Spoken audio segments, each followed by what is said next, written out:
mga pasaway. Andito tayo nga sa Lunita mga pasaway.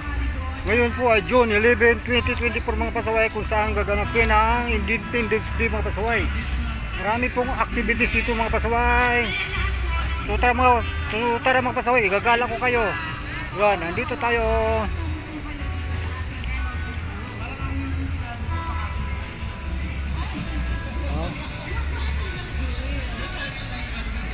Andito po lahat ng sangay ng gobyerno mga pasaway, no?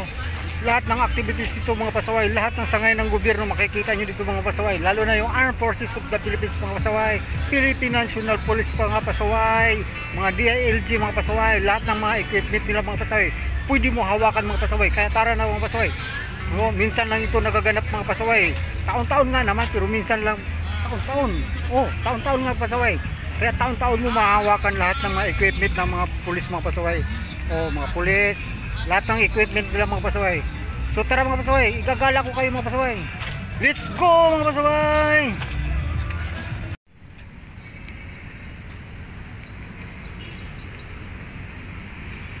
So ngayon po mga pasaway, maaga pa kasi, mag-alas city pa lang po mga pasaway. Pero yun mga stage mga pasaway, isa, dalawa,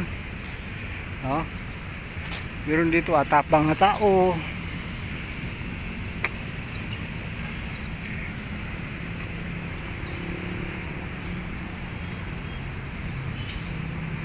Kalayaan obstacle course.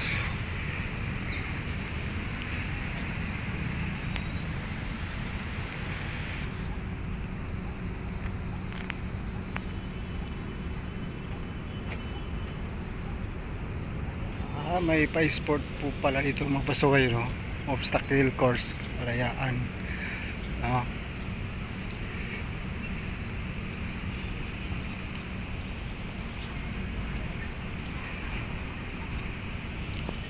Musik Kalayaan, Filipino Kusina Warrior, yan o, Filipino Kusina Warrior.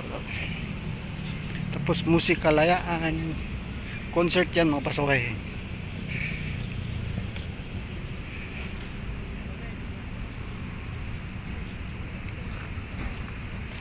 Yan. So marami pong event dito mga pasaway, no?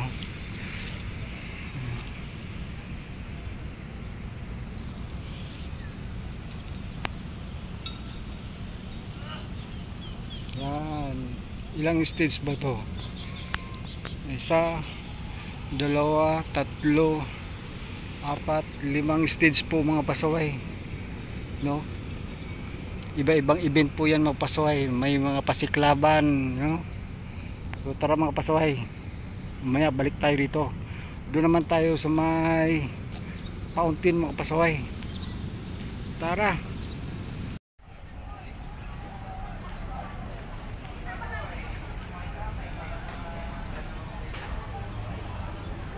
Yan, dito mga programang Pilipino, programang gobyerno mga pasaway.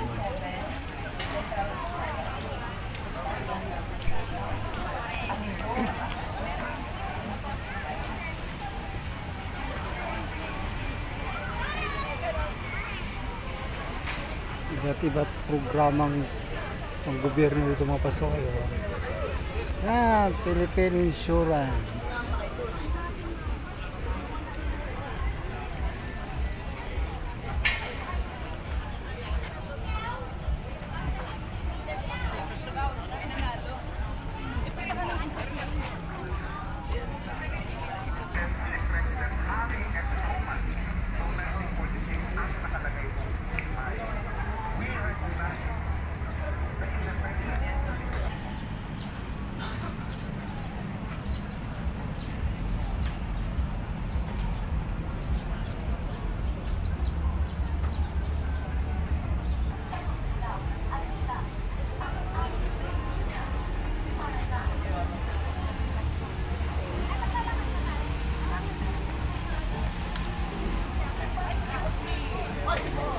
Iba't ibang activities dito mga pasaway. Puro lahat ang gobyerno po.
Sabi ko sa'yo. Yan ba yun? Oo. Thank you po, ma'am. Ay, po.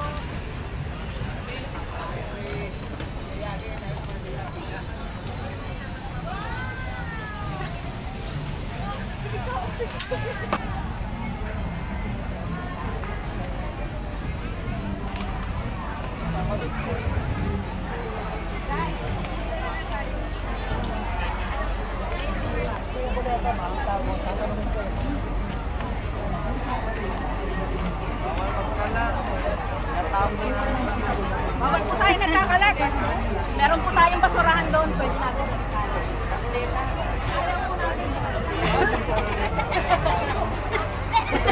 Civilian features ng online voting and counting system o OVCS na siya rin tinatawag na internet voting. May authentication, kumpidensyal at ligtas sa identity ng bawat online overseas voter o OOV. Maaaring nilang ma-review ang mga boto bago nila tuluyang i-cast. Ire-record ito ng digital electronic ballot box ng bawat post ng hindi nalalaman ng individual na online voter. Tumpak nitong bibilangin ang ating mga boto at mataas na responsibilidad ng buong sistema.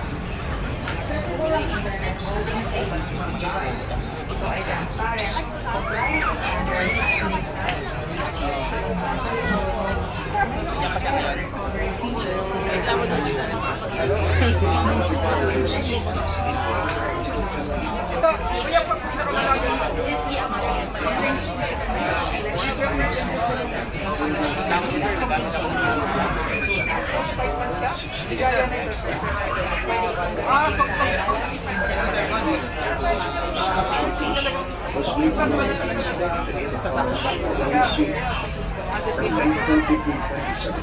Kaya mga bagong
Philippine Air Force Youth Leadership Summit brought together 60 exceptional members of the Supreme Student Society of the Philippines.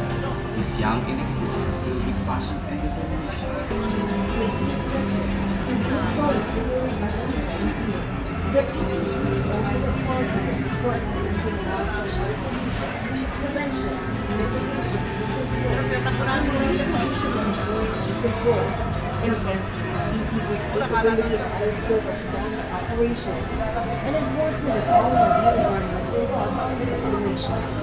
In fulfilling its mandate, the BCG has currently 28 capital ships in its inventory, including vessels from Australia, 1 ton, and 10 major Ay, hindi ko lang alam.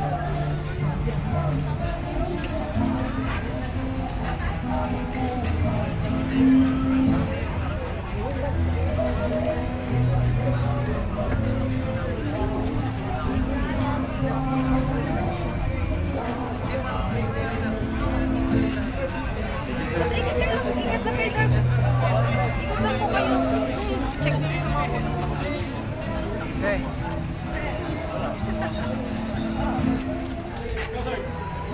Binuhat na ako dyan eh. Binuhat ko na yan eh. Gamit natin sa COD pare oh.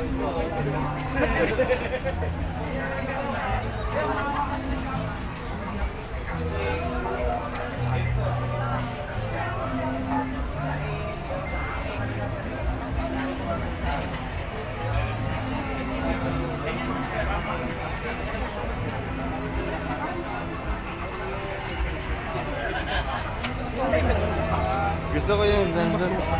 Sniper yun. Ay, di yan ang ginamit sa atin mo.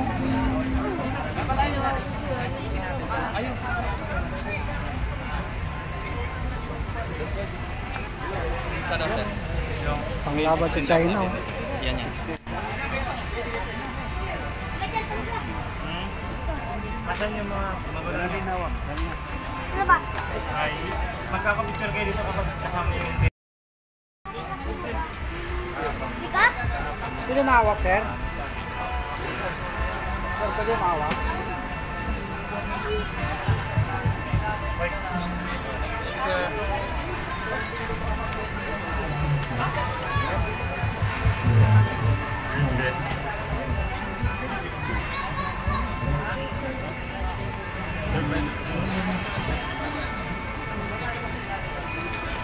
Sir.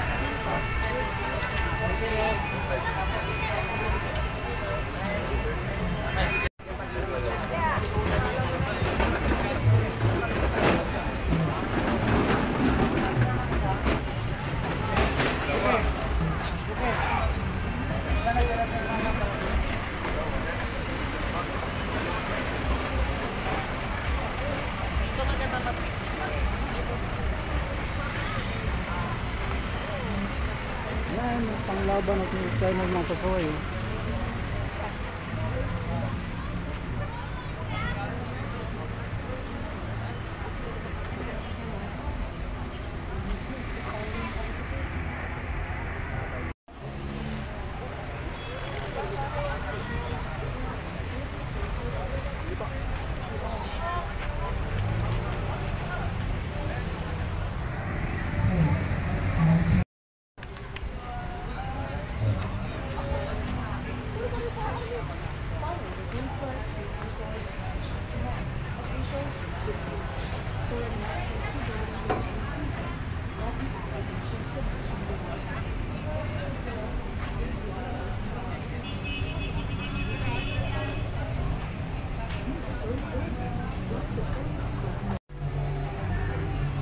Wala rin silang kuryente doon. Yung mga pang-rescue mga pasaway.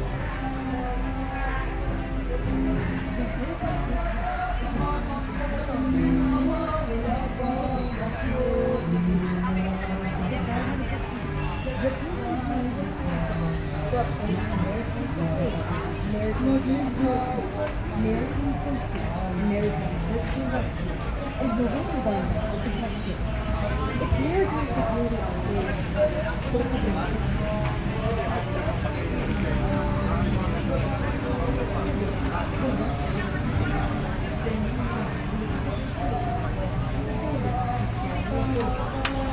the PCG also treats implement security measures, projects, and on-board vessels. It manages sea marshal program, composite security forces, for police and coastal units, the safeguard consular vessels, traveling domestic routes at sea. This is complemented by the PCG's 500 highly trained working dogs with a respective leading targets that ensure public security in various ports and waterways nationwide. In law enforcement operations, the PCG is currently deputized by 31 government agencies to perform maritime law enforcement operations to suppress piracy, smuggling, poaching, illegal,